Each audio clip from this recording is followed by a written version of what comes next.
మమ్మల్ని మండుటట్టు సహాయం చేయ ప్రభా. మేము మండే కృపను దయచేయి నాయన. ప్రభా నీకు వందనాలు, స్తోత్రాలు నాయన. మేము కూడా నీతో వస్తాము నాయన. మీరు మాతో ఎల్లప్పుడూ ఉన్నారు నాయన. మేము కూడా మీతోనే ఉంటాము నాయన. మీతోనే ఉంటాము ప్రభా. నువ్వు మాతో రానిది మేము ఎక్కడికి వెళ్ళలేమయ్యా. ప్రభా నీకు వందనాలు, స్తోత్రాలు, స్తోత్రాలు, స్తోత్రాలు. యేసు నామములో ప్రార్థించి అడిగి పొందుకొని తండ్రి, ఆమేన్. ఆమేన్. కూర్చుందాం అందరం కూర్చొని మనము దేవుని వాక్యాన్ని విందాం. హల్లెలూయా. పోయిన వారము ఏమిన్నారు ఒకసారి చెప్పండి. మంచిది పిల్లరా. పోయిన వారము మనము విన్నాము, యేసు మరలా వస్తున్నాడు. ఒకసారి వచ్చిండు ఆయన. ఒకసారి 2014 సంవత్సరాల 23 సంవత్సరాల కిందట యేసయ్య ఒకసారి వచ్చాడు. పాపులను రక్షించాడు, తప్పు చేసిన వారిని క్షమించాడు, దొంగలకు మారు మనసునిచ్చాడు, హత్య చేసిన వారిని క్షమించాడు, దేవునికి భయంకరంగా విరోధంగా బ్రతికే ప్రజలందరినీ క్షమించి ఆయన రక్షించాడు. ఇప్పుడు రెండోసారి ఆయన వస్తున్నాడు. ఎందుకు వస్తున్నాడు చెప్పండి? హల్లెలూయా. సిద్ధపడి ఉన్న తన ప్రజలను ఆయన తీసుకెళ్ళడానికే వస్తున్నాడు. కనిపెట్టే వారి కొరకే వస్తున్నాడు. యేసయ్య ఎప్పుడు వస్తాడు? ఈరోజు వస్తాడా, రేపు వస్తాడా, ఎల్లుండి వస్తాడా? ఆయన ఎప్పుడైనా రాని, నేను వెళ్ళిపోవాలి. నా రాజ్యం ఇది కాదు, నా దేశం ఇది కాదు, నా ప్రాంతం ఇది కాదు, నాకు శాశ్వతమైన ఒక లోకం ఉంది. ఆ లోకములో నేను వెళ్ళిపోవాలి యేసుతో పాటు అనే ఆలోచన మనకు ఉండాలి, అనే తలంపు మనకు ఉండాలి. హల్లెలూయా, హల్లెలూయా. మరి ఆయన అత్యంత వరకు మనం ఎలా బ్రతకాలి? మరి ఒక ప్రతిష్ఠితంగా మనం బ్రతకాలి, ప్రత్యేకంగా బ్రతకాలి. చూడండి, బైబిల్లో ఏం రాయబడిందో. లేవ్యాకాండము 10వ అధ్యాయంలో, లేవ్యాకాండం 10వ అధ్యాయము, అందరూ తీయండి.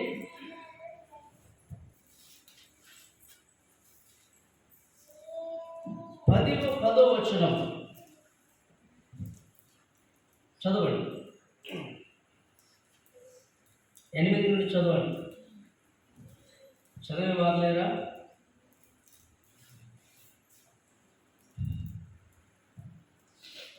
మరియు యెహోవా అహరోనుతో ఇట్లా నేను ప్రత్యక్షపు గుడారంలోనికి వచ్చినప్పుడు మీరు చావకుండునట్లు నీవును నీ కుమారులను ద్రాక్షరసమునే గాని మద్యమును గాని త్రాగకూడదు.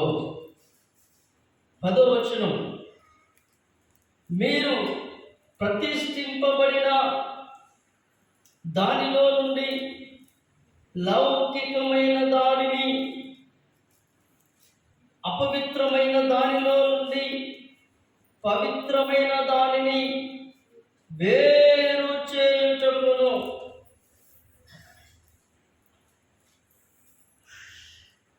మీరు ప్రతిష్ఠింపబడిన దానిలో నుండి లౌకికమైన దానిని, పవిత్రమైన దానిలో నుండి అపవిత్రమైన దానిని వేరు చేయాలి. ఏం చేయాలంటే చెప్పండి? వేరు చేయాలి. ఈ అహరోను ఎవరు అంటే దేవుని సేవకుడు, దేవుని సన్నిధిలో నమ్ముకున్న దేవుని దాసుడు. ఇశ్రాయేలు ప్రజలతో ఏమంటున్నాడు దేవుడు?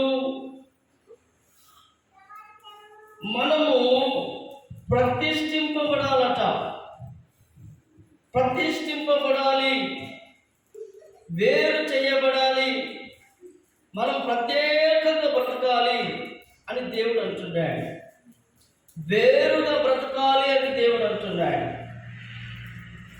దేనిని వేరు చేయమంటున్నాడు? ఎక్కడి నుండి ఎక్కడికి వేరైపోమంటున్నాడు?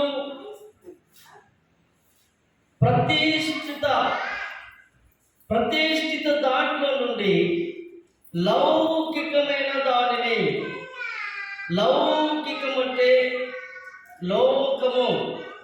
లోకములతో సంబంధము, లోకముతో ఒక ఒప్పందము. ఈ ప్రతిష్ఠిత అంటే దేవుడిని నమ్ముకున్న తర్వాత మనం వేరైపోవాలి. ఈ లోకంలో నుండి మనము వేరైపోవాలి. తర్వాత అపవిత్రమైన దానిలో నుండి చెప్పండి, మనం వేరైపోవాలి.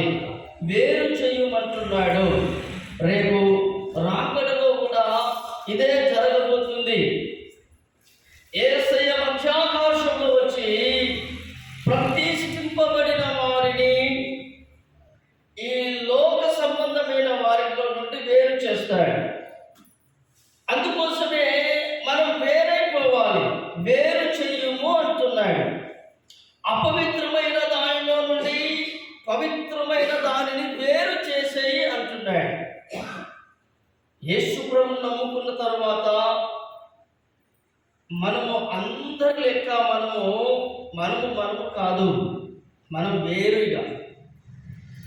యేసయ్యను నమ్ముకున్న తర్వాత నిజమైన దేవుణ్ణి తెలుసుకొని రక్షణ పొందిన తర్వాత మనము అందరిలే వలె సాధారణమైన మనుషులము కాము. మనం ఎవరు అంటే ప్రత్యేకింపబడిన వారము, వేరు చేయబడిన వారము.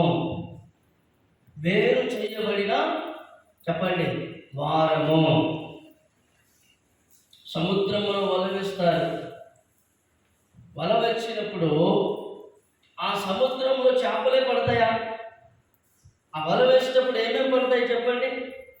గడ్డి పడచ్చు, నాసు పడచ్చు, కప్పలు కూడా పడచ్చు, పాములు కూడా రావచ్చు, తేళ్ళు కూడా రావచ్చు, పనికిరాని చెత్తంతా కూడా రావచ్చు, చేపలు కూడా రావచ్చు.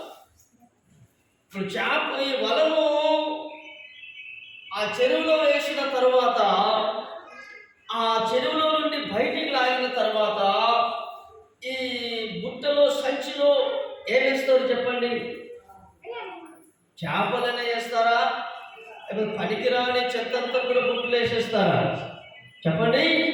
ఆ వలను బయటికి లాగిన తర్వాత అందులో పడ్డ కప్పలను వేరు చేస్తారు, ఆ చెత్తను వేరు చేస్తారు, ఆ నాసును వేరు చేస్తారు, ఆ గడ్డిని వేరు చేస్తారు.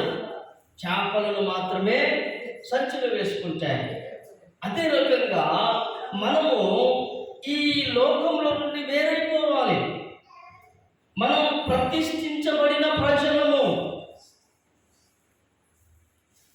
మనము ప్రతిష్ఠ చేసుకున్న ప్రజలము. ప్రియులారా, మనకు ఒక హద్దులు ఉండాలి, మనకు ఒక ప్రతిష్ఠ ఉండాలి.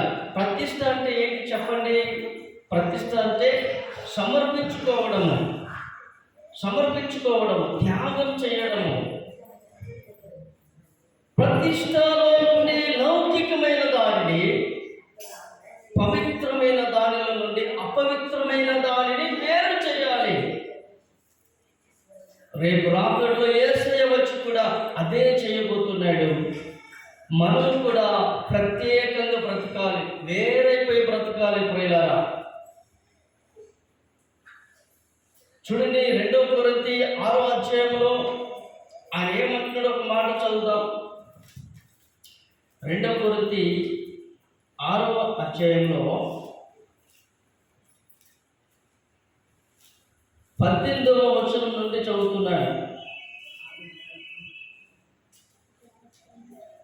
2 కొరింథీ 6:14 నుండి చదువుతున్నాను, వినండి. మీరు అవిశ్వాసులతో జోడుగా ఉండకుడి. నీతికి దుర్నీతితో ఏమి సాంగత్యము? వెలుగునకు చీకటితో ఏమి పొత్తు? క్రీస్తులకు బెల్యాలతో ఏమి సంబంధము? అవిశ్వాసితో విశ్వాసికి పాలెక్కడిది? దేవుని ఆలయమునకు విగ్రహముతో ఏమి పొందిక? మనం జీవము గల దేవుని ఆలయమై ఉన్నాము. అందుకు దేవుడిలాగు సెలవిచ్చుచున్నాడు, నేను వారిలో నివసించి సంచరింతును, నేను వారి దేవుడనయ్యుందును, వారు నా ప్రజలయ్యుందురు. కావున మీరు వారి మధ్య నుండి బయలువేడి ప్రత్యేకముగా ఉండుడి, అపవిత్రమైన దానిని ముట్టకూడని ప్రభు చెప్పుచున్నాడు. మరియు నేను మిమ్మల్ని చేర్చుకుందును, మీరు తండ్రినయ్యుందును, మీరు నా కుమార్తెలయ్యుందురని సర్వశక్తి గల ప్రభువు చెప్పుచున్నాడు. కావున మీరు వారి మధ్యలో నుండి బయలు వెడలి ప్రత్యేకముగా ఉండండి. కావున మీరు వారి మధ్యలో నుండి బయలుదేరి ప్రత్యేకంగా ఉండండి. అందరితో కలిసిపోకండి. ఎలా ఉండాలి? ప్రత్యేకంగా ఉండాలి, వేరుగా ఉండాలి. ఎవరితో వేరుగా ఉండాలట? చెప్పండి, ఎవరితో వేరుగా ఉండాలి? అవిశ్వాసులతో. చెప్పండి, విశ్వాసికి అవిశ్వాసికి పొత్తు లేదట. దేవుని నమ్ముకున్న ప్రజలందరూ విశ్వాసులు, దేవుని నమ్మని వారందరూ అవిశ్వాసులు. కాబట్టి వారితో మనం జోడుగా ఉండద్దు, మనం ప్రత్యేకంగా ఉండాలి. తర్వాత నీతికి దుర్నీతి, నీతి పరులు ఉన్నారు, దుర్నీతి పరులు ఉన్నారు. వారితో మనము కలవకూడదు. చీకటికి వెలుగుకు సంబంధం ఏంటి అంటున్నాడు. ఆది కాండంలో మనం చూసినట్లయితే దేవుడు అక్కడ వెలుగును చీకటిని వేరు చేశాడు. వెలుగుకు చీకటికి పొత్తు లేదు అంటున్నాడు. కాబట్టి ఈ భూమి మీద బ్రతికే మనం ప్రత్యేకంగా ఉండాలి, మనం వేరుగా ఉండాలి. దేవుని ఆలయానికి విగ్రహానికి పొత్తు ఏమిటి అంటున్నాడు. దేవుని ఆలయానికి అంటే దేవుని మందిరానికి విగ్రహానికి పొత్తు లేదు, ఆ దానికి వేరుగా ఉండాలంటున్నాడు. అపవిత్రమైన దానికి పవిత్రమైన దానికి పొత్తు లేదు, దానికి వేరుగా ఉండమంటున్నాడు. హల్లెలూయా. మీరు వారి మధ్యలో నుండి వెళ్ళిపోయి ప్రత్యేకంగా ఉండండి, వేరుగా ఉండండి. నిజంగా మనం దేవుడు నమ్ముకున్న తర్వాత వేరుగా ఉంటున్నామా? ఈ భూమి మీద ఉన్న ప్రజల నుండి మనం వేరుగా ఉంటున్నామా? మన కుటుంబంలో మనం వేరుగా ఉంటున్నామా? మన బంధువుల మధ్యలో మనం వేరుగా ఉంటున్నామా? ఈ సమాజంలో మనం వేరుగా ఉంటున్నామా? ప్రత్యేకంగా ఉంటున్నామా? లేకపోతే నలుగురితో చెప్పండి, శాస్త్రం ఉంది కాబట్టి శాస్త్రం చెప్పండి, గుర్తున్నాను. నలుగురితో నారాయణ, గుంపులో గోవింద. చెప్పండి, నలుగురు ఉన్నప్పుడు నారాయణ నారాయణ, గుంపులో ఉన్నప్పుడు గోవింద. అట్లా ఉండద్దు. మనము ఈ భూమి మీద బ్రతికే ప్రజలతో, ఈ భూమి మీద ఉండే వారితో మనము వారి వల్లే మనం ఉండకూడదు. మనం ప్రత్యేకంగా ఉండాలి, ప్రత్యేకంగా బ్రతకాలి. ఎందుకో తెలుసా? వేరుగా ఉండమని ఎందుకంటున్నాడు ఆయన? వేరుగా ఉంటేనే దేవుని ఆశీర్వాదాలన్నీ మన మీదకి వస్తాయి. ప్రతిష్ఠించుకుంటేనే దేవుని ఆశీర్వాదాలు అన్నీ మన మీదకి వస్తాయి. నేను దేవుని నమ్ముకున్నా, నేను కూడా అందరి లెక్క ఉంటాను. ఎందరి లెక్క? లోకంలో ఎలా ఉంటున్నారో నేను నమ్ముకున్న తర్వాత కూడా వారి లెక్కనే ఉంటాను అంటే దేవుడు మెచ్చడు, దేవుడు మనల్ని ఇష్టపడడు. ఈ భూమి మీద ఉన్న దేవుడు అందరూ వేరు, యేసు ప్రభు దేవుడు చెప్పండి వేరు. ఈ భూమి మీద ఉన్న దేవతలు దేవుళ్ళు అనబడేవారు ఎలా ఉంటారంటే వారమంతా ఎక్కడెక్కడెక్కడెక్కడెక్కడ కూడా తిరిగిరా. సోమవారమో లేకపోతే ఒక టైంకో ఒక సందర్భంలో ఒక కొబ్బరికాయలో లేకపోతే ఏదైనా పూలులో ఏదైనా తీర్థమో తీసుకెళ్ళి ఆ దేవుడికి సమర్పిస్తే వాళ్ళ దేవుడు ఏమవుతాడు? కామవుతాడు. సరే బిడ్డ, నువ్వు ఏమన్నా చేయి, ఎటన్నా తిరిగిరా, నాకు మాత్రము కానుకలు పంపించావు, నాకు మాత్రము కొబ్బరికాయలు ఇచ్చావు, సంతోషం, ఎల్లు అని అంటాడు. ఒకసారి మనం చర్చిలో నేను బయట కూర్చున్నప్పుడు బైబిల్ చదువుతున్నప్పుడు ఒక ఆయన వచ్చి కొబ్బరికాయ తీసుకొచ్చాడు. కొబ్బరికాయ తీసుకొచ్చి ఏదన్నా కొబ్బరికాయ తెచ్చినావు, కొబ్బరికాయ నేను దేవునికి సమర్పిస్తున్నా అన్నాడు. ఏంటి చెప్పండి? నేను దేవునికి సమర్పిస్తున్నా అన్నాడు. ఎందుకు ఈ కొబ్బరికాయలు దేవునికి ఎందుకు సమర్పిస్తున్నావు అంటే దీని అర్థం ఏంటిది? దీని సందర్భం ఏంటిది? లోకంలో ఉన్న వారి దేవుళ్ళు దేవతలు వాళ్ళు బయట ఎన్ని తప్పులు చేసినా, ఎన్ని పాపాలు చేసినా, ఎట్లా బ్రతికినా లాస్ట్కు వచ్చి చెప్పండి, లాస్ట్కు వచ్చి వాళ్ళకు కానుకలు, వాళ్ళ కొబ్బరికాయలు, లేకపోతే అరటి పండ్లు, సంత్రాలు అవి అర్పించినాం అనుకోండి, అవి సంతోషిస్తాయి, అవి కామైపోతాయి అన్నట్టు. ఏమన్నట్టు అవి ఏమి చెప్పండి అనవు, దానితోనే తృప్తి పడుకుంటాయి అన్నట్టు. సరే ఓకే, నువ్వు ఎలా బతికినా నాకైతే ఇవి తీసుకొని వచ్చినావు ఓకే అని అంటాయి. హల్లెలూయా, హల్లెలూయా. ఆ దేవుళ్ళు దేవతలు అనబడే వారందరూ కూడా అంతేనండి. కానీ మన దేవుడు అలా కాదు. మన దేవుడు పరిశుద్ధుడు. ఆమేన్, హల్లెలూయా. ఏకైక సర్వ భూమి సర్వ ప్రపంచానికి సర్వ సృష్టిని నిర్మించిన ఏకైక నిజ దేవుడు అలా కాదు. నేను పరిశుద్ధులను కనుక మీరును పరిశుద్ధులైనడి అంటాడు. నేను అందరి లెక్క నేను కాదు. హల్లెలూయా, అందరి లెక్క నేను కాదు. అందుకోసమే ఆయన ఏమంటున్నాడు? నేను వేరు, భూమి మీద ఉన్న వారు వేరు, నేను వేరు. కాబట్టి మీరేం చేయాలి? వేరైపోవాలి, మీరు ప్రతిష్ఠించుకోవాలి. ప్రతిష్ఠితమైన దానిలో నుండి లౌకికమైన దానిని, అపవిత్రమైన దానిలో నుండి పవిత్రమైన దానిని వేరు చేయాలి అంటున్నాడు ఆయన. ఏం చేయాలంటే మనం చెప్పండి, వేరుగా ఉండాలి.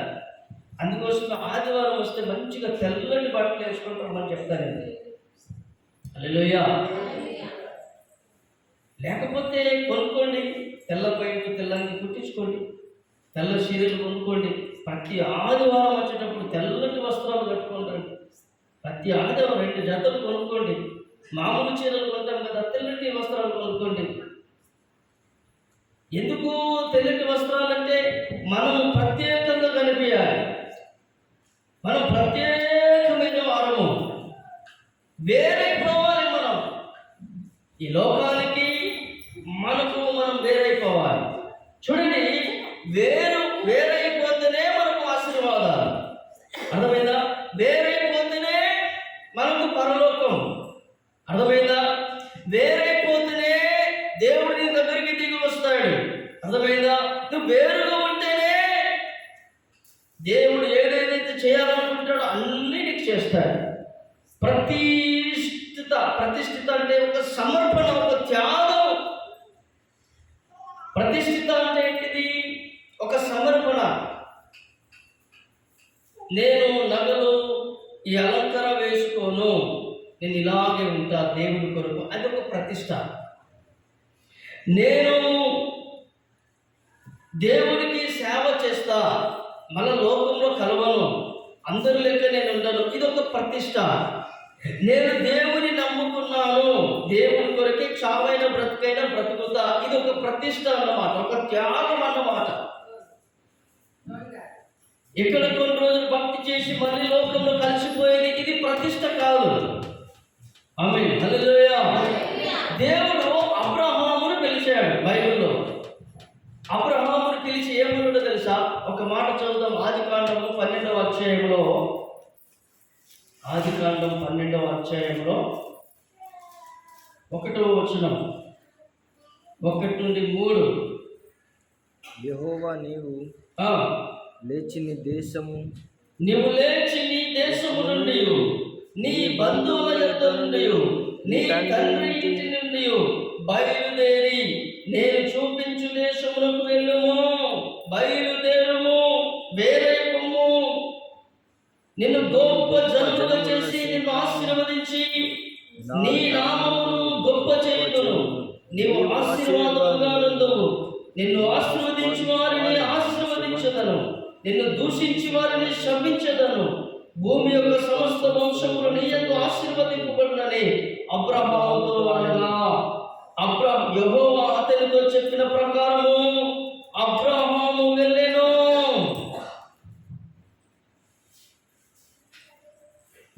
అబ్రహాముతో దేవుడు అంటున్నాడు, నిన్ను నేను ఆశీర్వదిస్తా, నిన్ను నేను దీవిస్తా, నిన్ను నేను గొప్ప వ్యక్తిగా చేస్తా, నీ సమస్యలు తీసేస్తా, నీ రోగాన్ని తీసేస్తా, నీకు నీ ఇబ్బందులన్నింటినీ తీసేస్తా. కానీ నువ్వేం చేయాలో తెలుసా?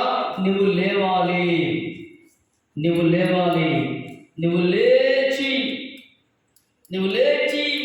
నీ దేశము నుండి వేరైపోవాలి, నీ బంధువుల యొద్ద నుండి వేరైపోవాలి, నీ తండ్రి ఇంటి నుండి వేరైపోవాలి,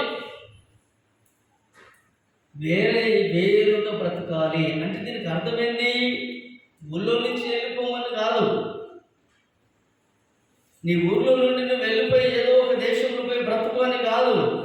దీని అర్థం ఏమిటంటే, నీ దేశంలో నుండి వేరైపోవాలి, నీ తండ్రి ఇంటి నుండి వేరైపోవాలి, నీ బంధువుల నుండి వేరైపోవాలి. అంటే అర్థం ఏంటిది? వారు చేస్తున్న క్రియల నుండి వేరైపోవాలి, వారి గుణాల నుండి వేరైపోవాలి, వారు చేస్తున్న పాపాల నుండి వేరైపోవాలి, వారు చేస్తున్న విగ్రహారాధన నుండి వేరైపోవాలి. వేరైపోయి ప్రత్యేకంగా బ్రతకాలి, ప్రతిష్ఠ చేసుకోవాలి. ఇలా ఆశీర్వాదం ఊరికనే రావు. చెప్పండి, దేవుడు ఎవరిని పడితే వారిని ఆశీర్వదిస్తాడా? ఎవరిని పడితే వారిని పైకి లేపుతాడా? ఎవరిని పడితే వారిని దేవుడు గొప్ప వ్యక్తులుగా చేస్తాడా? దేవుడు ఒక మాట చెప్పాడంటే దానికి కొన్ని కండిషన్లు ఉంటాయి, కొన్ని షరతులు ఉంటాయి. ఎవరిని పడితే వారిని కన్ను మూసుకొని గుట్టుగా దేవుడు ఆశీర్వదించలేడు. దేవుడు ఒకటి చెప్పాడు అంటే దానికి కొన్ని కండిషన్లు ఉంటాయి. కండిషన్ అంటే, బాగా కడుపు నొప్పి ఉంది, హాస్పిటల్కి వెళ్ళావు, డాక్టర్ అన్నాడు, ఈ 3 పూటలు ఈ గోళీలు మింగు, కరెక్ట్గా 3 పూటలు మింగు, ఇది తిను, ఇది తినకు, ఇలా ఉండు, ఇలా ఉండకు, ఇలా ఉంటేనే, ఈ పులుపు తినకు, ఈ మందు తాగకు, ఇలా ఉంటూ ఇలా ఉంటే నీ రోగం నయమైపోతుంది అని డాక్టర్ అన్నాడు అనుకో. ఇప్పుడు డాక్టర్ అన్నట్టు ఇంటికి వచ్చి చేస్తామా చేయమా? పాటిస్తామా పాటించమా? పాటిస్తేనే నీ కడుపు నొప్పి తక్కువవుతుంది. డాక్టర్ అన్నాడులే, అంటే అన్నదిలే అని ఇంటికి వచ్చి ఇష్టం వచ్చింది దీని, ఇష్టం వచ్చిన గడ్డి దీని, ఆ గోళీలు టైం చేసుకోక, ఆ మాటలు వినక, ఇష్టానుసారంగా ఉంటే నీ కడుపు నొప్పి పోతుందా? చెప్పండి, పోతుందా? డాక్టర్లు చెప్పింది మనం చేస్తామా చేయమా? చేస్తాం. దేవుడు కూడా చెప్తాడు. దేవుడు చెప్పినప్పుడు మనం ఏం చేయాలి? ఆ కండిషన్ని ఫాలో అవ్వాలి, ఆ ఆజ్ఞలను గైకొనాలి, ఆ ఆజ్ఞలను అనుసరించాలి. అబ్రహమా, నేను నిన్ను ఆశీర్వదిస్తాను అని అన్నాడు అంటే దానికి కొన్ని కండిషన్లు పెట్టాడు. ఏ కండిషను? నీ దేశము నుండి, నీ బంధువుల యొద్ద నుండి, నీ ఊరు నుండి నువ్వు వేరే పోవాలి, నువ్వు ప్రత్యేకంగా బ్రతకాలి. నీ తండ్రి ఇంటి నుండి వేరే పోయి ప్రత్యేకంగా బ్రతకాలి. అంటే నీ కుటుంబంలో నీ ఒక్కడివే, నీ ఒక్కదానివే దేవుని నమ్ముకోవచ్చు. వాళ్ళ పద్ధతులు వేరు, వాళ్ళ క్రియలు వేరు, వాళ్ళ మాటలు వేరు, వారి ఆలోచనలు వేరు, పూర్తిగా వారే ఒక వేరు, వాళ్ళు వేరు. కాబట్టి నువ్వు వారిలో నుండి వారి వలే నేను ఉంచాను అని అంటే నడదు. నువ్వు వారిలో నుండి వేరుగా బ్రతకాలి. వాళ్ళ చీకటి సంబంధులైతే దేవుడు నిన్ను పిలుచుకున్నాడు, నువ్వు వెలుగు సంబంధి. వాళ్ళ అవిశ్వాసులైతే దేవుడు నిన్ను పిలుచుకున్నాడు, నువ్వు విశ్వాసివి. వాళ్ళు అపవిత్రులైతే దేవుడు నిన్ను పరిశుద్ధపరిచాడు కాబట్టి నీవు పరిశుద్ధుడవు. వాళ్ళు అజ్ఞానులైతే నువ్వు జ్ఞానవంతుడవు. వాళ్ళు చీకటి సంబంధులైతే నువ్వు వెలుగు సంబంధివి. వాళ్ళ నుండి మనం వేరైపోవాలి. ఆమేన్. హల్లెలూయా, హల్లెలూయా. అబ్రహాముని ఎక్కడి నుండి వేరైపోమన్నాడు? ఎక్కడి నుండి వేరైపోమన్నాడు చెప్పండి? దేశము నుండి, ఊరు నుండి వేరైపో. ఎంత మంచి దేవుడవయ్యా యేసయ్యా. అబ్రహాము దేవుడు ఏమంటాడు చెప్పండి? అబ్రహామా, నేను నిన్ను ఆశీర్వదిస్తా, నిన్ను గొప్ప వ్యక్తిగా చేస్తా, నిన్ను దీవిస్తా, నీ అప్పులు తీసేస్తా, నీ సమస్యలు తీసేస్తా. కానీ నువ్వేం చెయ్యు? నీ వేరైపోవాలి అన్నాడు. నీ తండ్రి ఇంటి నుండి వేరైపోవాలి అన్నాడు. అబ్రహాము 3 విషయాలలో వేరైపోతాడు. ఎక్కడెక్కడ వేరైపోతాడో మనం చూద్దాం. 12వ అధ్యాయంలో 5వ వచనం, ఆదికాండం 12:5. అబ్రహాము తన భార్య అయిన సారాయిని, తన సహోదరుని కుమారుడైన లోతును, హరానులో తాను వారును అర్జించిన యావదాస్తిని, వారు సంపాదించిన సమస్తమైన వారిని తీసుకొని కానాను దేశమునకు వెళ్ళుటకు బయలుదేరి కానాను దేశమునకు వచ్చిరి. నువ్వు లేచి నీ దేశము నుండి వేరైపో అని అన్నాడు. ఇప్పుడు అబ్రహాం ఏం చేస్తున్నాడు? తన దేశము నుండి వేరైపోయి కానానుకు వెళ్తున్నాడు. రజిత బయట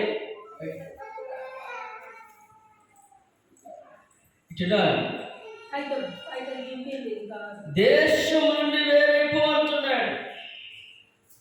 అంటే ఇప్పుడు అబ్రహాం ఏం చేస్తున్నాడు?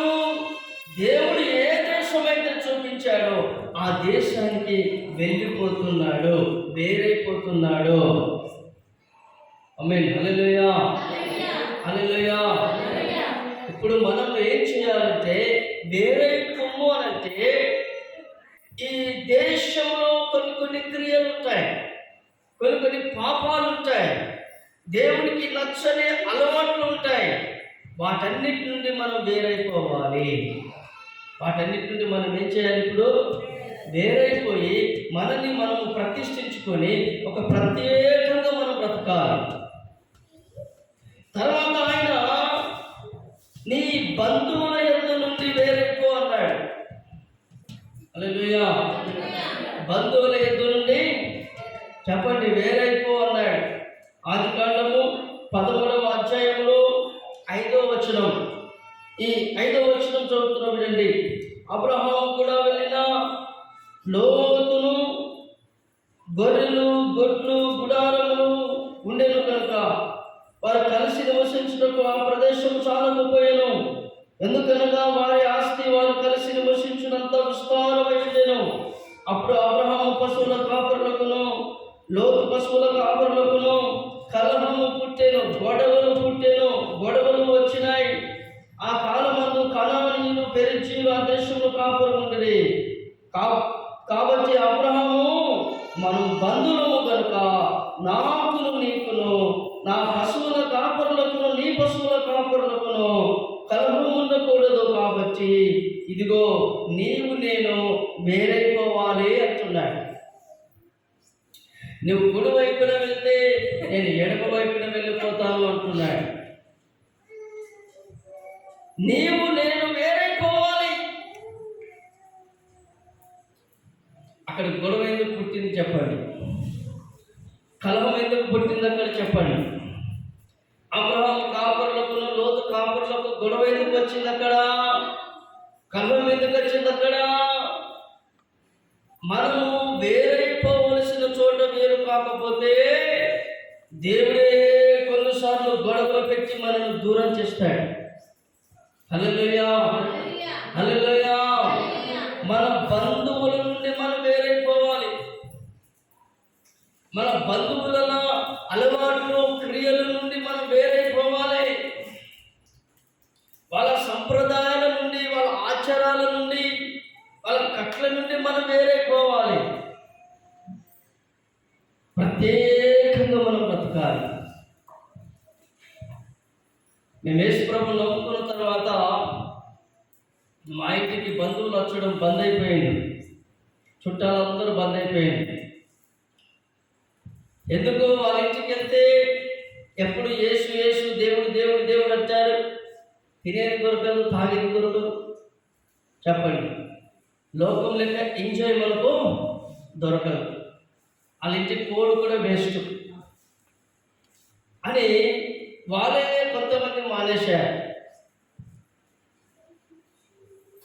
ఎందుకు మానేశారు? వాళ్ళ ఇంటికి వెళ్తే అందరి లెక్క మనకు దొరకదు. వాళ్ళ ఇంటికి వెళ్తే అందరి లెక్క వాళ్ళు కాదు, వాళ్ళు ప్రత్యేకంగా ఉంటారు. తినులు తాగులు దుమ్దాం అక్కడ ఉండదు. వాళ్ళు పద్ధతిగా ఉంటారు. వాళ్ళ పద్ధతులు మనకు నచ్చవు అని కొంతమంది వాళ్ళే మానేశారు. ఇంకా కొంతమంది బంధువులు ఏం చేశారంటే, అరే వాళ్ళు తినరు తాగరు, వాళ్ళు పద్ధతిగా ఉంచారు, వాళ్ళు మంచి పద్ధతిగా ఉంచారు, వాళ్ళు పరిశుద్ధులుగా ఉంచారు, వాళ్ళు అబద్ధం ఆడరు, వాళ్ళు చెడు పనులు చేయరు. అదేదో బాగుందిరా, మనం కూడా వారి లెక్క మారిపోదామని కొంతమంది యేసు ప్రభువుని నమ్ముకున్నారు. కొంతమంది ఏమో యేసు ప్రభువుని నమ్ముకున్నారు, కొంతమంది ఏమో రావడం మానేశారు. మన జీవితాలలో యేసు ప్రభువుని నమ్ముకున్న తర్వాత కొన్ని దగ్గరికి వస్తాయి, కొన్ని దూరం అయిపోతాయి. అవి ఏమైనా కూడా మనం ఏం చేయాలంటే వేరుగా బ్రతకాలి. మనం వేరుగా బ్రతకాలి. అందరి లెక్క మనం ఉండకూడదు. ఈ లోకంలో ఉన్న వారి వలె, మన బంధువుల వలె మనం ఉండకూడదు. మనల్ని దేవుడు పిలుచుకున్నాడు, రక్షించుకున్నాడు. ఎందుకో తెలుసా? ప్రత్యేకంగా బ్రతకడానికి. యేసు ప్రభువు నమ్ముకున్న తర్వాత బంధువులలో కొన్ని సంఘం నుండి కూడా వేరు చేస్తారు కొంతమంది, చుట్టాల నుండి కూడా వేరు చేస్తారు కొంతమంది. నీకు నీళ్ళు బంధువు, నీకు అగ్గి బంధువు, నీకు అన్ని బంధువు అని అంటారు కొంతమంది. మా కులంలో ఉండొద్దు నీవు అని అంటారు కొంతమంది. వాళ్ళేంది ఉండనిచ్చేది? మనమే వేరైపోవాలి. చెప్పండి, మనమే వేరుగా బ్రతకాలి. నేను మాత్రం ఇలా పరిశుద్ధులుగా బ్రతుకుతా, నీ లెక్క నేను ఉండను. ఉంటే నువ్వు నా దాంట్లోనికి రా, లేకపోతే నువ్వు నేను ఉండు మాత్రం ఇలా ఉంచాను అని మనము అనాలి, అని మనం ఆ రకంగా బ్రతకాలి. వాళ్ళ కొన్ని ఆచారాలు ఉంటాయి. చాలామంది, ఇది ఒక విషయం నేను చెప్తాను, జాగ్రత్తగా వినండి.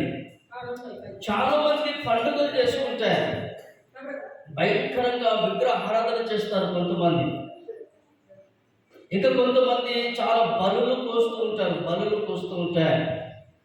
మనల్ని పిలుస్తారు, అమ్మా రండి, రండి రండి, మేము ఈరోజు పండుగ చేసుకుంటున్నాం రండి అని అంటే మీకు వేరుగానే అంటుతాం. మీ గంజి వేరు, మీ గంటె వేరు, మిమ్మల్ని వేరుగానే అంటుతాం అని అంటారు కొంతమంది.